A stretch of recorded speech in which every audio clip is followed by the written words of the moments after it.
welcome back to Ruby the Elite. And we have the Project of the Helix Book 4 today. Not 1, not 2, not 3. Those you'll find by clicking up there. We're on number 4. Let's continue on, and we're not going to talk about what we've done. If you want to learn all of that, like I said, go back and look at book 1, 2, and 3. We're going to continue on. Are we going to go in the front? Or are we going to go in the back? I think we're going to continue on in the back. We did remove the carburetor. We'll continue in that area. But overall, it's been dictated by a rodent that ate my wires. The gas tank and the leaky coolant line, all due to nice rodent damage by having the bike eaten up by some kind of rat or whatever was in the front. But I think we got that squared away, except for some here and there poop I keep finding. Geez, it just won't go away. I just keep finding it everywhere. But we're going to go ahead and we're going to take the carburetor insulator off first. We're going to replace a few lines that didn't look very good in the back. And then we're going to move on, I think, to the airbox. And then after the airbox, we got the one thing after another. Why give away all the fun? You're just going to have to learn what we do as we do it. And hopefully you stick with me through the whole video. Don't be a pooper and leave until it's done. I guess these videos are, I hope, helping anybody who has a Helix. Just showing you what I'm going through with the bike. Think about if you bought one that was even older and had a lot more miles on it and had 4 owners. Think of the things you're going to have to go through. I hope by watching my videos you get a little sense of what needs to be done in the service manual. Me going over all the different things. That service write-up, it's about 1.5 pages. We're going to go through every single thing on that list. Just because it's never been done. And most of these bikes, when you buy them, it's never done. Some of the stuff we've already accomplished, I know, and there's going to be some stuff that probably doesn't need to be done just because of the amount of miles, but we'll still visit everything. I'm not sure if we're going to do that today or if we're going to do that in the next video. Again, there's going to be more books. There's going to be a book 5, a book 6, a book 7, and maybe by book 8, we'll start to get into the cool details of the bike. But that's all coming soon. Without further ado, let's get back to work. A few of these lines, when I was removing the carburetor, I could tell that they needed to be replaced. This one, the coolant line, we're going to replace that. I actually am waiting for the line to come in. This is just another air hose that we're going to use to replace the one that was falling out of the side of the carburetor that I had mentioned. We'll just cut it to size. We'll be able to use that since that's not a real big deal. The carburetor insulator that's on the bike, it's 25 years old. There's a couple of Allen bolts that are holding it on. We're going to take those off.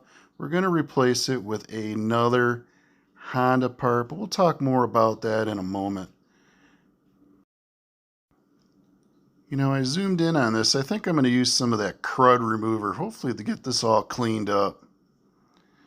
But getting back to the carburetor insulator, this is the one that came off the bike. There isn't any cracks in it. That's not the reason I'm replacing it. I'm squeezing it right now, and it is so hard, it doesn't move at all. Now, you can see that it is identical. Actually, the inlet looks a tiny bit longer on the new Honda part. But as I squeeze it, it has a little bit of an ability to move.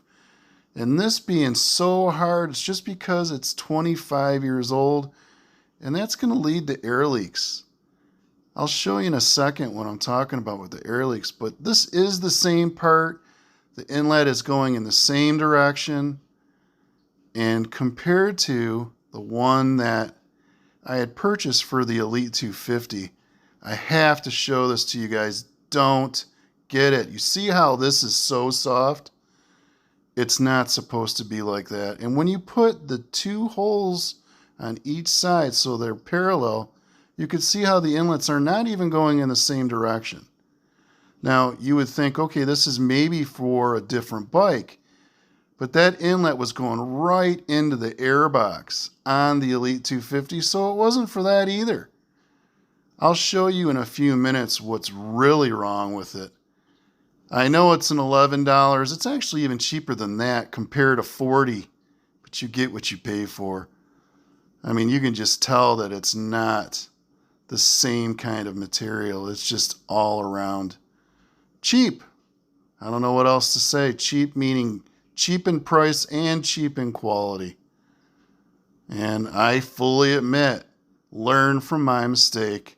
I bought it and it just didn't work out well on the Elite 250 because of that inlet. Purchase the Honda part. You won't be sorry for it. Let's go back in time to when I removed the original insulator. If you look at the back, the O-ring failed. You can see the residue all around the outside. That's telling you had an air leak. At the very least, this O-ring would need to be replaced, but I'm replacing the insulator and the O-ring. Let's go ahead and try the replica. And let me show you how when you put the two holes lined up, how it doesn't even sit flat. There you go. Look it wobbles. I actually saw another YouTube video where somebody sanded this down. That's about the dumbest thing I've seen yet. Geez, don't be so cheap. Buy the right part sanding this down. You're going to for sure get an air leak if you do that. And here's your Honda part. Soon as you line up these two holes, it sits firmly in place, just like that. It's not going to go anywhere. And of course, like I said, I also bought the O-ring for it because this does not come with it. Everything is separate when it comes to Honda. This here is the O-ring if you're interested in the part number. And this is going to definitely be used on my bike. Once you go to put the O-ring on, it's a good idea to put some oil on it. That way when you put it into the groove on the insulator, it stays in place. It's not going to move around on you. And when you go to install it, there's no chance of it moving out of the groove. I'm also putting some of this 242 thread locker on the bolts, on the threads. This is something that does vibrate. So you're going to want to make sure that you keep those bolts nice and tight. And 242 is something that you can remove again at a later date, where if you use something a little bit stronger, you got to use heat, and that it's not something you want to do. That way, this is going to keep it in place. I know there's other options, but this is what I've used, and I haven't had any problems with it. Hand tightening is all I do, as tight as I can get it, and then the thread locker will do the rest. But you got to make sure you tighten this as well as you can. And using one of these to help, because Allen wrenches are so hard to hold, I do recommend getting one of those handles. Give it a day, if not two, to set up, and you should be good to go. And I have it installed, just looking in the hole, making sure it looks like it's lined up perfect, which it is. No issues at all. All right, while we let that set up, let's go ahead and remove the air cleaner. We've got two screws right there. And underneath here, we're going to find the belt case element. I wonder how dirty it is. Just pull it from the bottom. And it's not in there. No, it's not. It's not in there at all. I guess the last owner decided that he didn't want it in there. We'll buy one. Well, let's see if we're 2 for 2, and he pulled out the air cleaner and never replaced it. We have these screws that we have to take off, and then there is at the top a clip as well that you just pull back, and that will allow you to pull this front cover off. And do we have one? Okay, we at least do have the air cleaner in there. Just wanted to inspect this, make sure that it's not cracked anywhere. Let's go ahead and remove it out. Oh, look at some more little bugs laying their eggs. What else is new? We just have this one screw that we have to pull out. And once we do, that's all that holds the element in. A little pull. I can't imagine this being too dirty. It only had a few hundred miles. Yeah, it doesn't look too bad at all. But it really depends on where you ride the scooter. And as filthy as the rest of the bike is, I didn't know what we were going to find. Or if we were going to find one at all after the belt case element was missing. But now that we have that off, we can go ahead and remove the rest of the air cleaner. After going through the manual, they do not show you how to remove the air cleaner. I'll go over that with you right now. We have 3 bolts that we have to remove. And once those are out of the way, at the top here we've got a line going into our evap. I'll show you where to disconnect that in a moment. We also have this band, one screw there we need to take off. Right here, our breather tube. I don't see anything in there. And actually we still do have the plug on it. So here's the line that's going right here into our evap. And it's easiest just to pull it off right there at the airbox rather than pulling it from the other side. We've got one more we've got to disconnect right here. This is a little tricky to get off.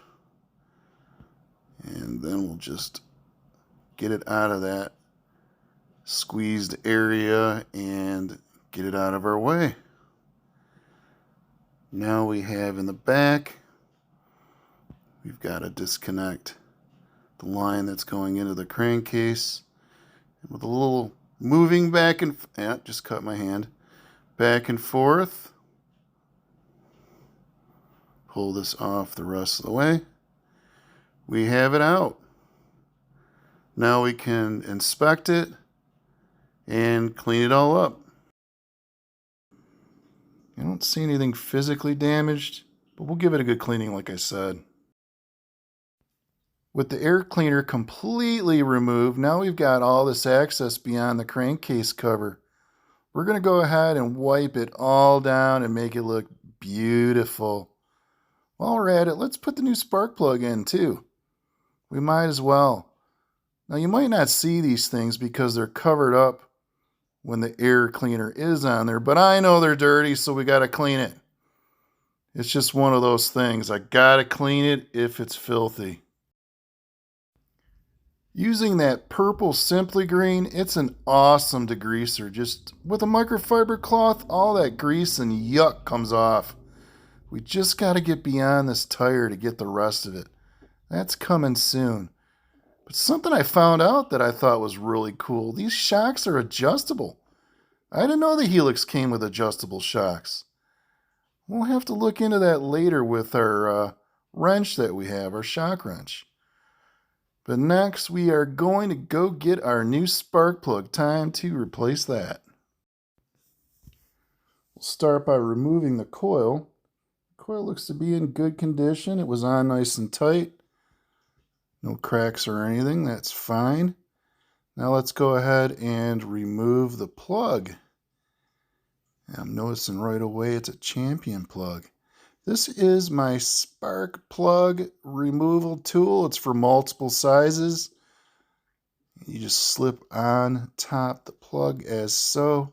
This is a bit too long, so we're going to have to use these little buttons to shorten it. So it works with various sizes. It's an awesome tool and it's not real expensive. Then you just slide it right over the top of the plug. And then as you can see, there are holes in it so that you can fit your screwdriver right through 2 of the holes. And then that's what you do to loosen the plug. And the plug is never supposed to be super tight. Let's just hope. It was pretty loose, which I don't want to say loose, but it's on snug enough that it's not going to move. You don't want to over tighten your plug. And what we'll do the rest of the way is just unscrew it. It looks like a brand new plug.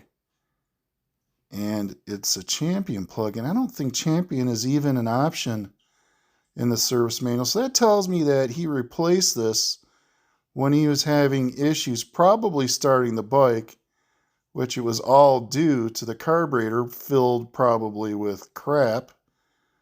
But he figured, let's go ahead and throw a new plug in it because we need to. I don't know.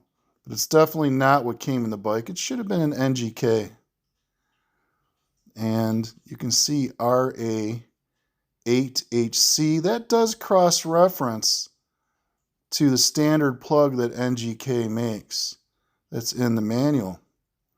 So we're going to go ahead and show you next. Clean that up.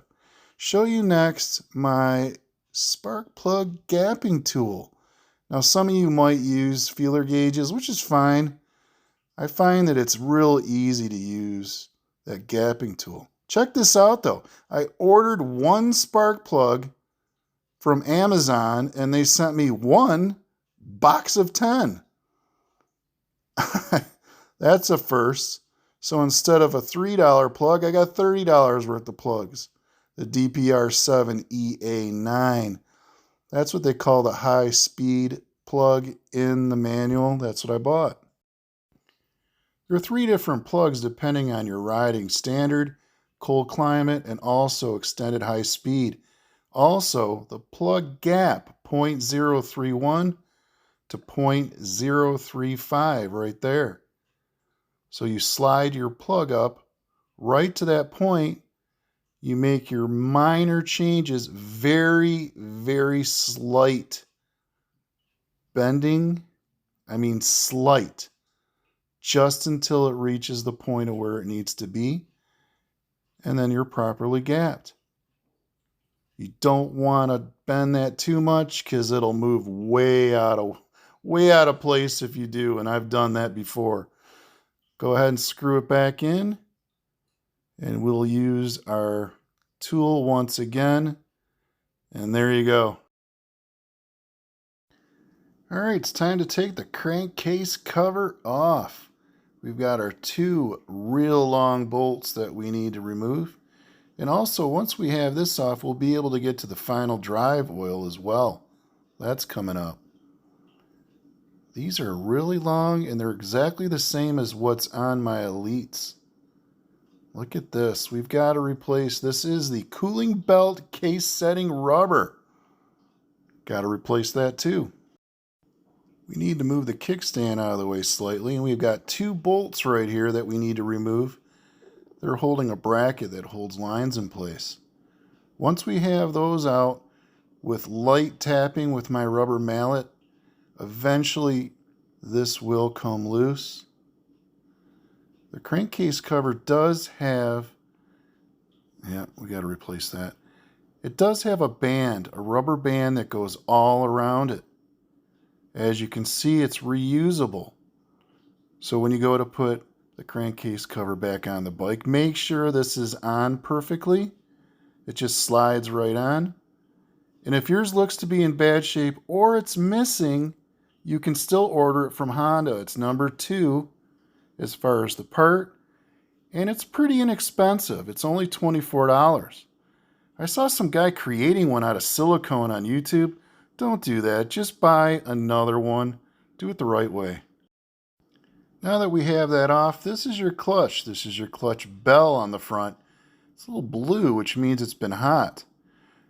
We're going to remove that nut, and this is your drive face, which is over the front of your Variator. We're going to remove this as well. We're going to replace the belt, and we are going to refresh the Variator. And you'll see what I mean by refresh in a minute. Now, I always use my impact wrench. There is a tool that you can use. I've never had any problem using this, so before you blow up at me and say this is the wrong way to do it, I know there is a tool that you can use for removing these bolts, and I have that tool, I just don't like to use it, I'll be honest. This works fine, and as long as you don't overcrank it, you'll be fine. There's the nut, and there is a washer here, so be careful not to lose these, and put them on the same way that you took them off. Alright, with these out of the way, we can remove the drive face. Do you see these on the inside? These are splines, and they're right on the rod.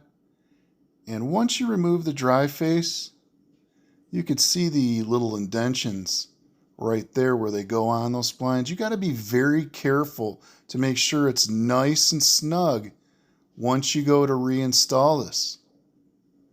Now that we have that out of the way, you can see the variator in the back there just beyond the belt. Let's go ahead and remove the belt next. We got this here. We're going to move this out of the way.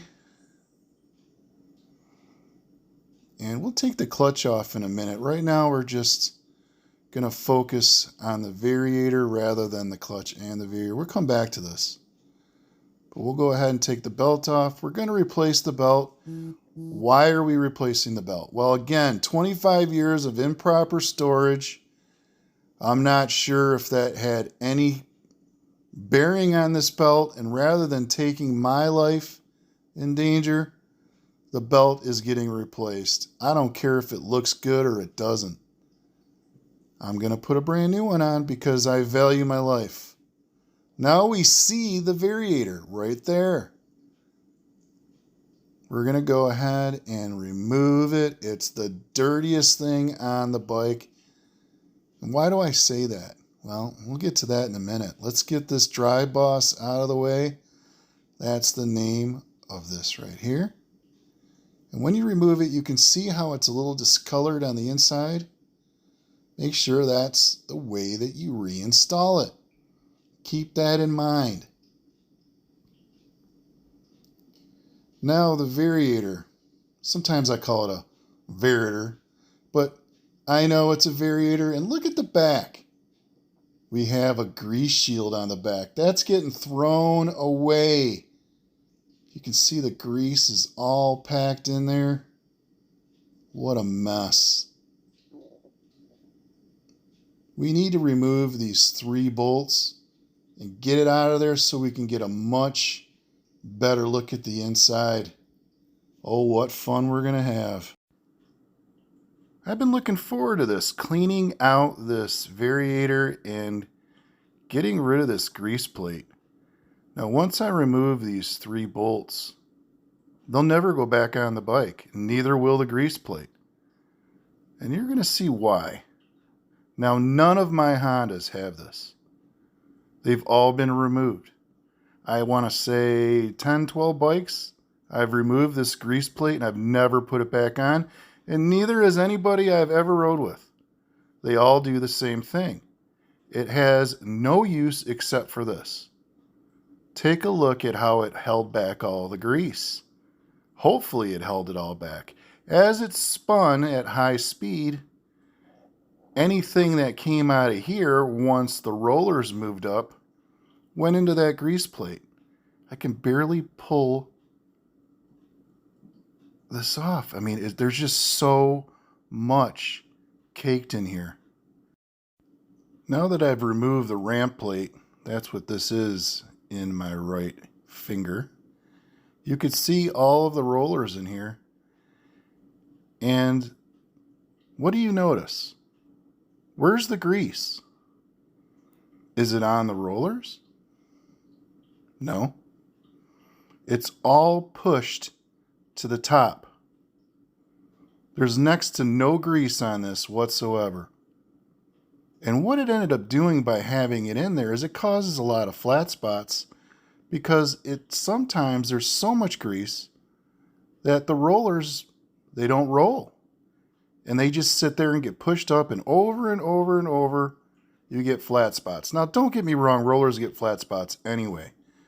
But every single time I've ever opened one of these up, except for now, I mean, there's only 400 or 500 miles on this bike.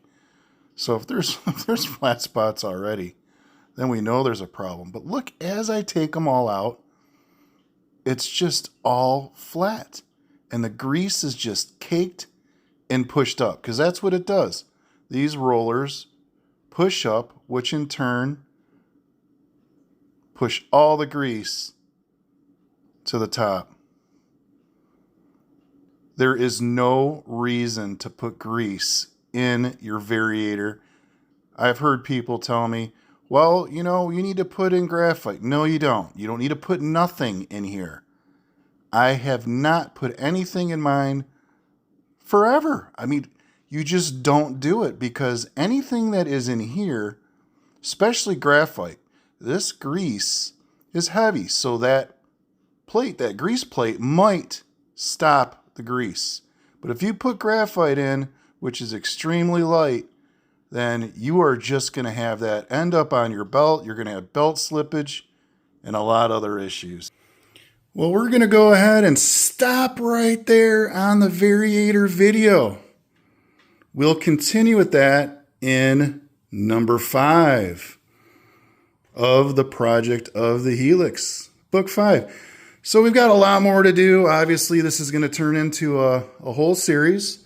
I hope you're enjoying it. I hope you stayed with me to the end. I'm going to include 3 videos of other bikes that I've worked on. Maybe you'll enjoy those. Subscribe if you like my content. Give me a thumbs up. And please, comments are always welcome. If you see something that I'm doing right or I'm doing wrong, or you're enjoying what you're seeing, please let me know. Some of you guys I do hear from once in a while. I haven't heard of many lately. I hadn't been putting out many videos in the last year, and I started it up again, and I just wanted to make sure that, you know, I have an audience, and if I do, then great. And I'm hoping to gain maybe a few more guys or ladies. Love doesn't matter to me. Love y'all. But we still got lots more to do in the transmission area, lots more to do throughout the bike. So, you know what? If you like my stuff, subscribe. I'll see you next time with book number 5. And if you like my content, give me a thumbs up. If you don't, give me a thumbs down. Whatever you do, it doesn't matter to me. But you know what? I just enjoy making the videos. I'm getting better. I'm trying new things, and I hope you're enjoying them too. Thanks for watching.